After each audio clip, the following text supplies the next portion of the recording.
Hello and welcome to this retrospective look at Whizzer and Chips comic from the 16th of May 1981. I'm Retro Steve UK, and in this video we're taking a detailed look, page by page and in full HD, at what's inside. Then afterwards we're sharing a few of our Whizzer and Chips memories with a selection of your featured comments. Now, Whizzer and Chips was published by IPC magazines between 1969 and 1990. It was different from other comics of the time in that it was marketed as two comics in one, Whizzer and Chips, with the Chips comic existing as a sort of pull-out section inside the Whizzer comic. The two were portrayed as fierce rivals, and the readers were encouraged to refer to themselves as either Whiz Kids or Chipites, depending on which comic was their favourite. Now, if you want to pick up a copy of Whizzer and Chips for yourself, you'll be pleased to know that they are still readily available online quite cheaply. But for now, we can have a look together at this particular issue, which I managed to pick up on eBay for about £2.50. And don't forget, if you want to skip around to different parts of the video and look at different parts of the comic, you're welcome to use the chapter markers that I've placed along the video timeline.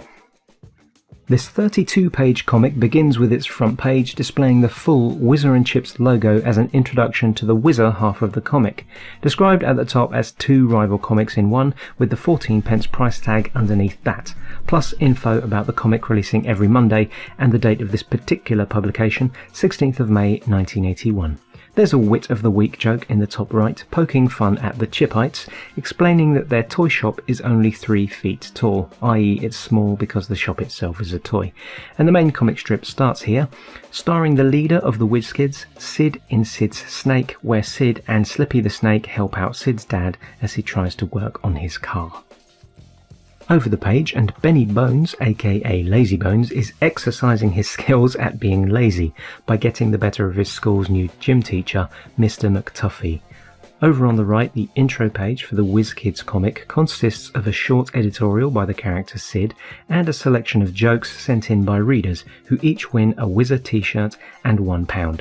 There's also an advert for stamp collections cunningly disguised as a competition, and a survey coupon in the bottom right to include with your submissions, asking what your most and least favourite parts of the comic are. A double-page comic spread here, Strange Hill, starring a freaky bunch of pupils made up of monsters, witches and ghouls of various types. This week they're trying to avoid their teacher's boring poetry lesson by tricking him into standing on a flying carpet and then ejecting him through a secret passage and into the school's stagnant moat. Of course their efforts backfire and they end up stuck listening to the teacher's poetry for endless hours. The 12.5p Buytonic Boy fills the next 2 pages, and this is obviously a spin on the $6 million Bionic Man. Young Steve Ford originally gained his superpowers after buying a special tonic from a mad professor for 12.5p. In this strip, he's asked by a TV producer to star in an advert for chocolates, in the action-adventure style of the classic milk tray commercials.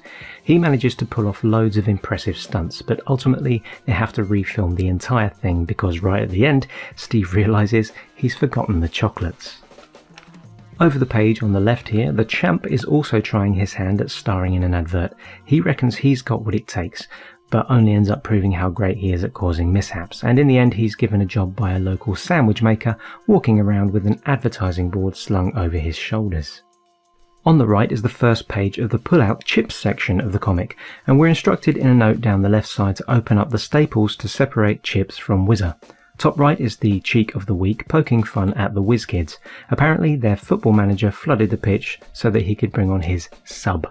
The main comic strip also starts here, starring the leader of the Chipites, Shiner, an amateur boxer who'd often end up with a black eye. However, this week he seems to have gotten the better of his rivals.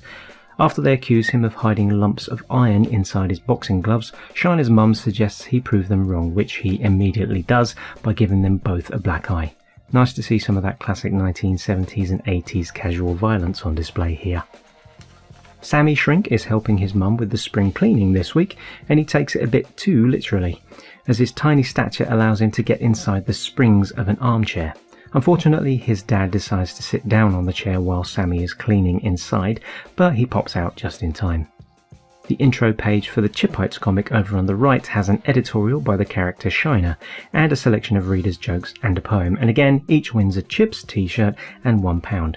We also get another of those stamp collection competitions, which appears to be from a different company this time, and another survey coupon to include with readers' submissions. Big Ben on the next double page spread is a serialised strip which would have continued week by week. It's about Davy Johnson and his St Bernard dog, Big Ben. This week, Davy's family have moved into a block of flats where no pets are allowed, so he tries to hide Big Ben without telling his parents, but of course chaos ensues when Ben catches a whiff of the food being served from a mobile food vendor. A character based on J.R. Ewing from the TV show Dallas covers the next 2 pages. Junior Rotter, JR for short, claims that it's not the taking part that counts, it's the winning. But his sister, Sue Helen, reminds him that he's only ever won anything by cheating. She tries to prove him wrong by forcing him to compete in a cross-country race, but it all goes wrong when he's the only one to enter, and he wins first prize by default. I wonder if JR ever gets his comeuppance, because he certainly doesn't in this particular story. A lovely big pull-out poster here in the middle of the comic featuring the Slims, who'll be appearing in their own comic strip in a couple of pages' time. Thankfully, nobody removed this poster originally, so we still get to appreciate it fully intact now, along with the comic strip pages printed on the reverse side. Ed, Blue, Sporty, Liz, Brainy and Cheeky, also known as the Krazy Gang, are having trouble with a rival gang. The rivals have dressed as pirates and kidnapped Sporty, demanding a dozen bottles of pop as a ransom. Thankfully, they come up with a plan. They do odd jobs to earn the pop bottles, all the time knowing that Sporty will be able to somersault to safety when he's forced to walk the plank. So in the end, they get to keep the pop themselves while laughing at the rival gang, who stupidly managed to fall down off their own plank. The aforementioned Slims from the pull-out poster appear here in their own comic strip.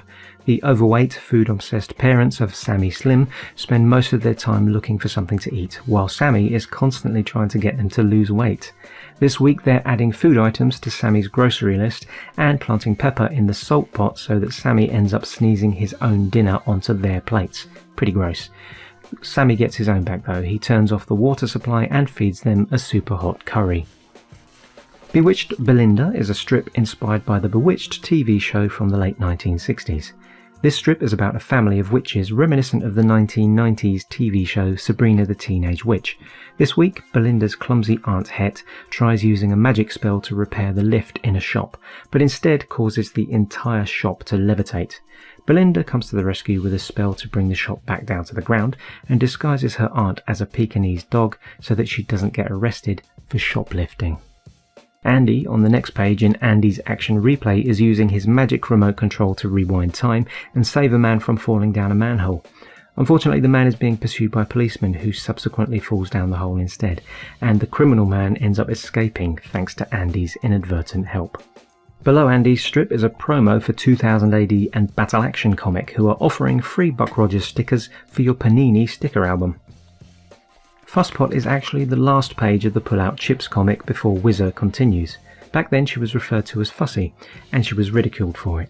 Today we give it its actual name, Obsessive Compulsive Disorder, and we have treatments to help with that now.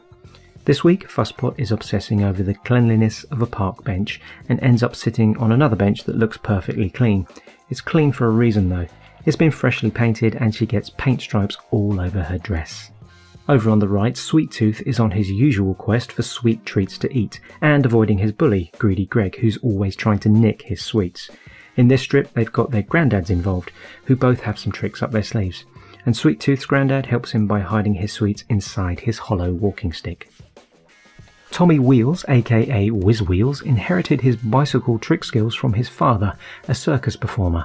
This is another weekly serial, and in this particular strip, Tommy is trying to help his friend, Lippy Jenkins, who's been acting strangely since taking a bang to the head after falling off his bike.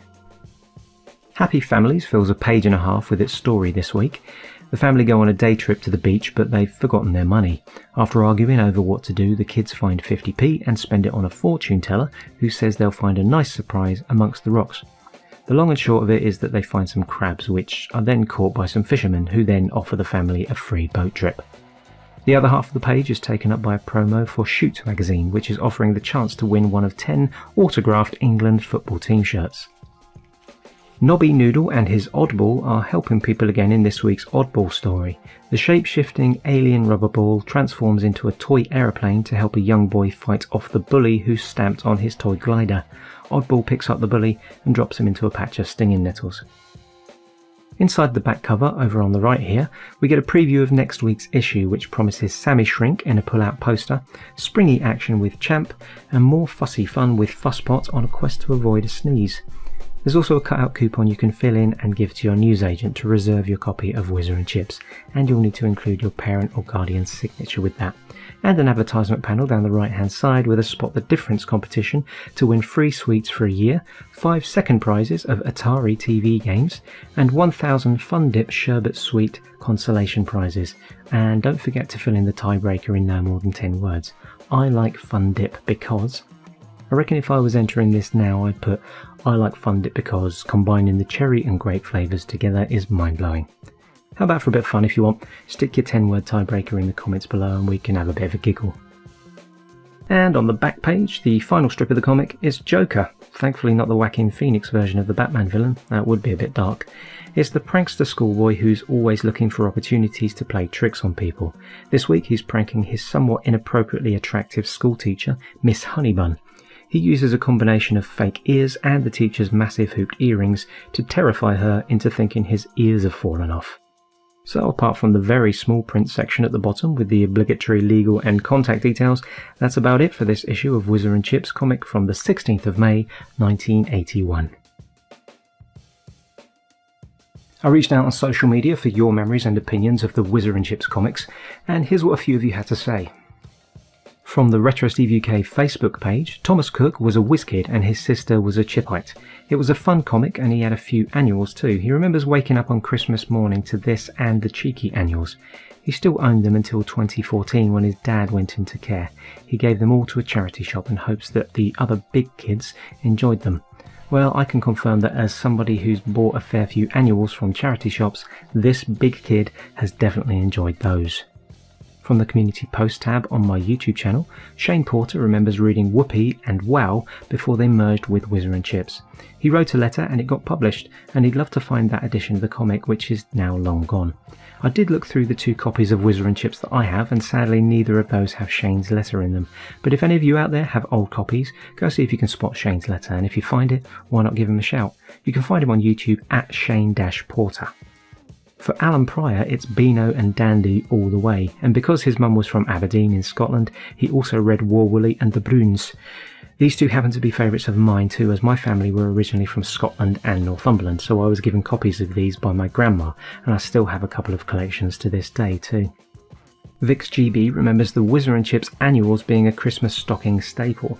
She loves Chips the best, with Shiner as the headliner. The comics had great strips in them, and the My Brother strip in particular was beautifully drawn. JT Lamsu too used to get the Hotspur and the Beezer comics, although they were on the market much earlier than Whizzer and Chips. JT wasn't kidding either, as you can date these comics as early as 1933 and 1956 respectively. And finally, Parallax3032 asked me to do a video covering Spike comic from 1983 to 1984. I have looked into this and it was a little bit too short-lived to warrant a full video, only selling for a total of 15 months, so instead it's getting a mention here. It was published by DC Thompson and features stories themed around sport, war, sci-fi, mystery and espionage. I've also popped a link in the description to copies of Spike for sale on eBay, where you can still pick them up for under $5.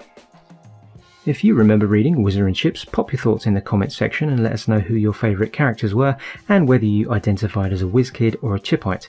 And if you'd like to be featured in a future retrospectives video, follow me on my various social media platforms where I'll be asking for your comments whenever I'm working on something new. You'll find all the links in the video description. That about wraps up this video, but before we go I'd like to thank everyone who shared their comments, to thank you for liking and subscribing, and of course to thank you all for watching Retrospectives.